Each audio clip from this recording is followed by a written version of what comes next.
Sumainyo ang Panginoon. At sumaiyo rin. Ang mabuting balita ng Panginoon ayon kay San Marcos. Papuri sa iyo, Panginoon. Noong panahong iyon, muling pumasok si Jesus sa sinagoga at naratna niya roon ang isang lalaking patay ang isang kamay. Kaya't binantayan si Jesus ng ilang taong naroon upang tingnan kung pagagalingin niya ang lalaking iyon sa araw ng pamamahinga para may maiparatang sila sa kanya. Tinawag ni Jesus ang lalaking patay ang kamay. Halika rito sa unahan. Tinanong niya pagkatapos ang mga tao, alin ba ang ayon sa kautusan? Ang gumawa ng mabuti o gumawa ng masama sa araw ng pamamahinga? Magligtas ng buhay o pumatay? Ngunit hindi sila sumagot. Habang tinitingnan ni Jesus ang mga taong nasa paligid niya, galit at lungkot ang nabadha sa kanyang mukha dahil sa katigasan ng kanilang ulo. Mumaling siya sa lalaki at sinabi, "Iunat mo ang iyong kamay." Iniunat naman ng lalaki ang kanyang kamay at ito'y gumaling. Umalis ang mga Pariseyo at nakipagsabwatan sa mga kampon ni Herodes upang ipapatay si Jesus.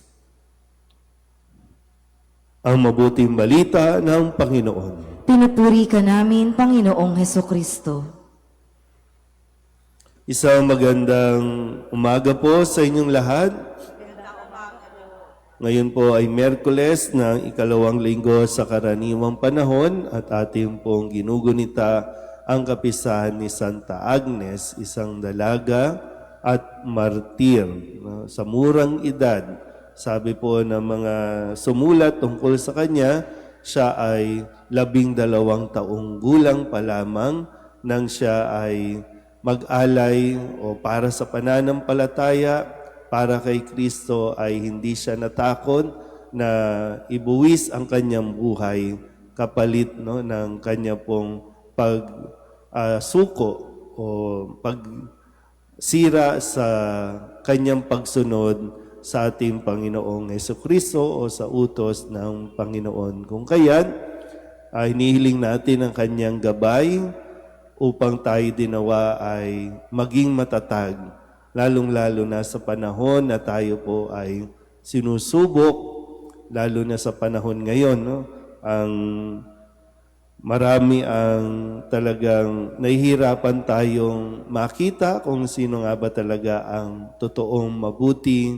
totoong mabait, dahil marami ang tumutulong sa kapwa ngayon, hindi naman talaga dahil tumutulong, kundi nag-i-invest para nang sa ganon, magustuhan sila ng mga tao.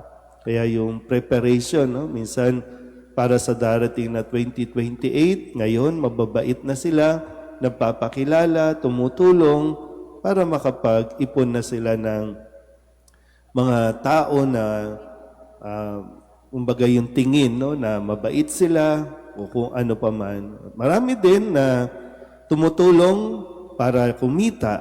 Kasi ngayon pati ang mga pagtulong binibideo para sa views, para mas maraming views, para mas marami ang makuha, sponsors o kung ano pa man. Yung magandang paalala sa atin ito ni Kristo ngayong araw na ito sa Ebanghelyo kung saan nagpapatuloy yung mga Pariseyo sa paghahanap ng kamalian, ng butas o ikasisira ni Jesus at ng kanyang mga alagad. Kaya nga, sabi ko kahapon, mahalaga yung meron tayong common sense sa pag-unawa ng batas at pagpapatupad ng batas.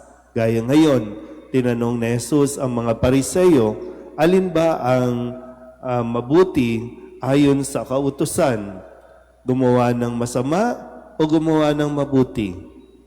Pero dito nga po, saan man siya pumunta, gumawa ng mabuti o hindi gumawa ng mabuti, may masasabi at masasabi ang mga Pariseo sa kanila. Pero mas pinili ni Jesus na gumawa ng mabuti kahit siya ay pagbalakan pang ipapatay.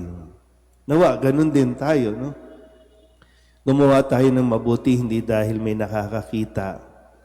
Gumawa tayo ng mabuti dahil yon ang nararapat. Kaya kung mabigyan tayo ng pagkakataon, siyempre, no, ngayon, nahihirapan din tayo kasi bahagi niyan.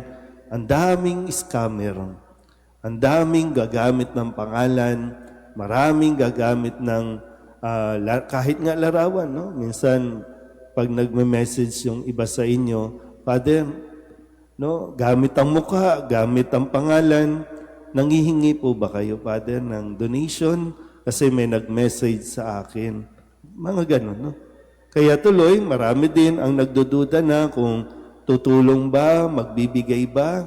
So ito ay isang malaking hamon din sa atin. Pero, gaya ng sinasabi ko, kung dumating ang pagkakataon na may kailangan ng tulong, yung totoo at dapat tulungan, tulungan mo na.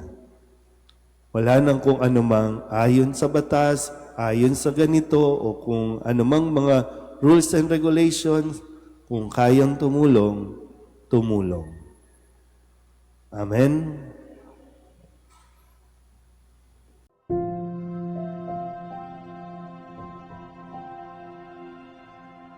Thank you.